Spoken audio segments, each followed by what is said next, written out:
Hello everyone. This is just a quick video I wanted to do at the end. This is my mod list. It's huge. And just wanted to talk a bit about what I thought about the mods. So the Forsaken, sadly, we only got one at level 0 and then never saw one in the... I added him very late. It seemed like an interesting class. As I said, sadly I didn't play with it. Paladin, we played with a bit. I've not played World of Warcraft, so I don't feel like, oh, I see what this is. I know it's a reference to the Paladin. I think some arena Paladin built in World of Warcraft. I thought it was interesting. It felt a bit out of place for me. So if you're, I know this character, the whole idea of all these mods were, I just wanted to add as many new characters as possible, but so he was good. You just saw him played a bit. The Acolyte of Sun is the same, it's just not World of Warcraft, it's from Dark Souls, of course. That reference, I realized what it was, but I feel like the Acolyte of Sun was a far more interesting character. Did things that other classes didn't do. It's another support class, I always like that because I feel like you always have to have at least one support class. And if it's only the Vestal and the Occultist, gets kinda boring. Many classes can heal themselves or help out with the healing, but those are the main healers. So I enjoy new ones. Now, the Falconer class, Marvin Seo, that guy, he did the Falconer, the Lamia, and Thrall, and the Seraph. A+. They were all one of my favorite classes, every single one of them. They didn't seem overpowered, they were strong, but like not too strong. And I enjoyed their aesthetic, they fit in the game, and those are amazing mods. If you want to mod, start with those classes, they're great. Warrior of Sunlight, it's the same as the Acolyte of Sun. I feel like from like Paladin, Acolyte of Sun, and Warrior of Sunlight, the Acolyte of Sun was the most interesting character. Warrior of Sunlight, almost, I used them rarely, just as the Paladin. I felt like they were more interesting melee characters that did other stuff. The Werewolf was one of those classes where I felt like maybe they are too strong. Maybe just a tiny bit, but the Werewolf was...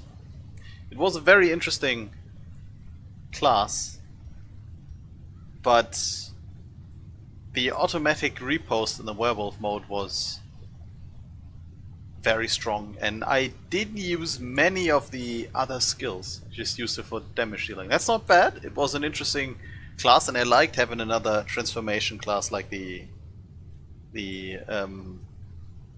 holy crap, what is it called? Why can't I? Abomination. So it was interesting. The Cataphract I liked a lot. It was a very different class than the other one. So Frontline Healer, I've played with him quite a bit and I enjoyed it. He didn't seem too strong. I felt like might be very important. Actually, none of the classes really felt too strong. Some were stronger, some felt a bit too weak, or maybe I was just too stupid to use them correctly. So I don't think the Werewolf is overpowered, by the way. I don't think any of these were like completely ridiculously overpowered. But the Cataphract is another one I'd add again without hesitation. It was a great class, interesting playstyles. You had the support build in the front line, you had the shuffling around build with damage dealing, where you move from the first to the last and then charges and stuff. It was fun. The Darkgrave I used a bit. He had an interesting idea with the paying of his own life to have a free attack. He was. I feel like he was interesting, but maybe a bit one-dimensional. That's what it felt like. Didn't do. He always did the same thing. Librarian, by the way, this is the next one. Beautiful. It's like they knew. Like, she's not a combat class, but she's useful for leveling. The Resolve experience boost was great, and it's just like the Antiquarian. Its utility that she provides was amazing. She had a heal that wasn't good enough for a main heal, but a great supportive heal with removing the stuff. She has stress relief. She can help if you have a character you want reposting all of the time. She can have that character guard herself. She has damage dealing capabilities if you have the right trinkets. It was a lot of fun. Okay, Crimson Heart, another bonus of having the Falcon, Alamia, Thrall, and Seraph. They have Crimson Core trinkets. I like that a lot. Assassin, I feel like, was one of the very strongest characters I had. She's not tanky at all, but the amount of damage you get, she has all of these, deals bonus damage against marked targets, and she has 2 different skills that are fully damage dealing skills that mark in addition. So she was great to use in mark parties, beautiful synergy with all the backline characters that work off marked targets. I did it a few times this run, so you saw that. Again, I'm not sure how to judge if they're too strong or not, because she is very squishy and she has no other abilities other than pure damage abilities. You have to see her setup if you want to shuffle her around, do 1 damage, do damage against single target, multiple targets, but other than that,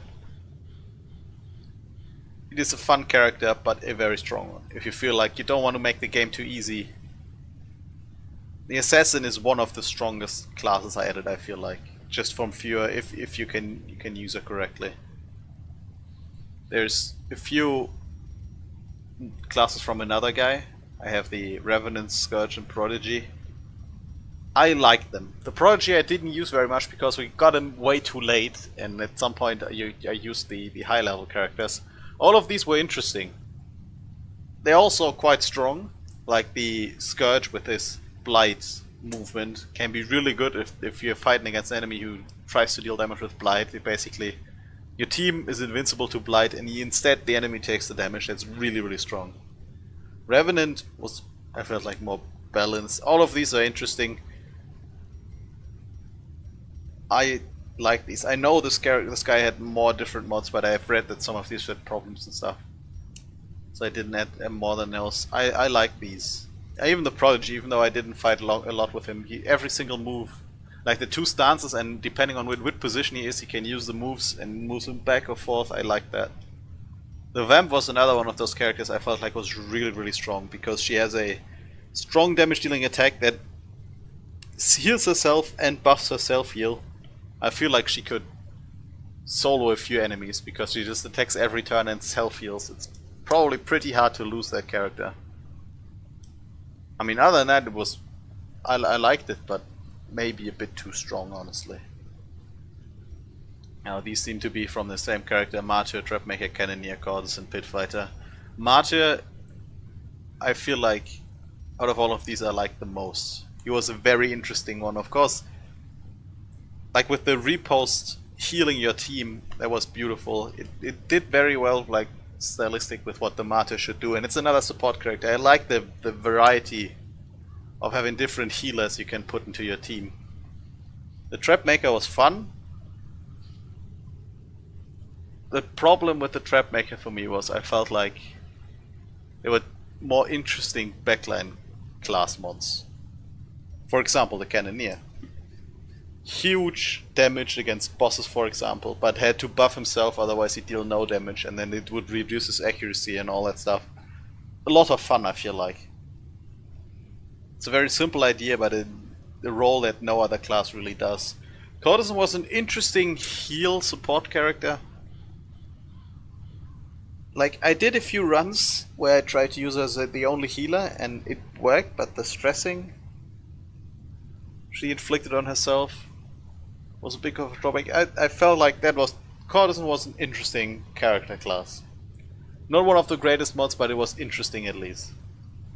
Pit Fighters, I think I said it at some point, I felt Pit Fighter was like the Thrall. Just the Thrall was better. More interesting, it fit better into the aesthetic. Still, there's none of these I hated. Like, I disliked. I play with all of these classes again. Sia I liked Sia a lot, even though we lost 2 of them. It was another interesting support character with the self-stuns, and she had the Touch of Death and the Hypnotize were great damage dealing skills, so I enjoyed that a lot. Twilight Knight, also on the strong sides with the stress management. I enjoy stress managing a lot, and the Twilight Knight was amazing in that direction. A beautiful frontliner, and one of my favorite mods in these classes in this run through. As you probably realized, also an integral part, together with the Lamia, of most of my Crimson Court marathon sessions. The Ronin, we got very late, I feel like. I used him a lot. It's also an interesting character. I didn't like using him that much for some reason. Maybe he has a huge damage range of doing almost no damage to doing a really high amount of damage. And then he had moving around, buffing and debuffing himself. If in the hands of a better player, maybe he would be really strong, but I think it was kinda too much in one character without defining characteristics. Musketeer was great as an almost foil, but not really, in another version of the Arbalist, but with stress healing and backline damage. I used her in the last mission, and it was... I liked Musketeer. I'd give it a... I'd play with this. If I want to do another run, but with less classes, more balance between the normal ones and mods, I'd add the Musketeer, surely, together with the ones I really like, for sure. Shield Maiden, I think this was another one I got very late and didn't use very much. Was the interesting idea of, in the backline she's a healer and then she moves forward and is a damage dealer. I like that. That was interesting. It's probably got more... a few of these classes I feel like I didn't use enough. But there were others who I just enjoyed playing with them a lot more. Commissar was one of those classes I think I used her once or twice, and then I just didn't get her to work. I realized that the shuffling your own party, targeting your own character and moving them forwards or backwards, can be really good if you know how to use them, but it just didn't work out for me. It's one of the classes I'd not use again. It varies from person to person. To be completely honest, I mean, let's go to the end first. Immediate town events were beautiful, and now we go away from the class mods to the other mods. I did the Quirks and Diseases redone. I didn't play it for quite a while, so I don't know the difference, but I feel like I like the Quirks and Diseases that happened. This haste was beautiful. I don't know if you realized, but it sped up the whole thing a bit.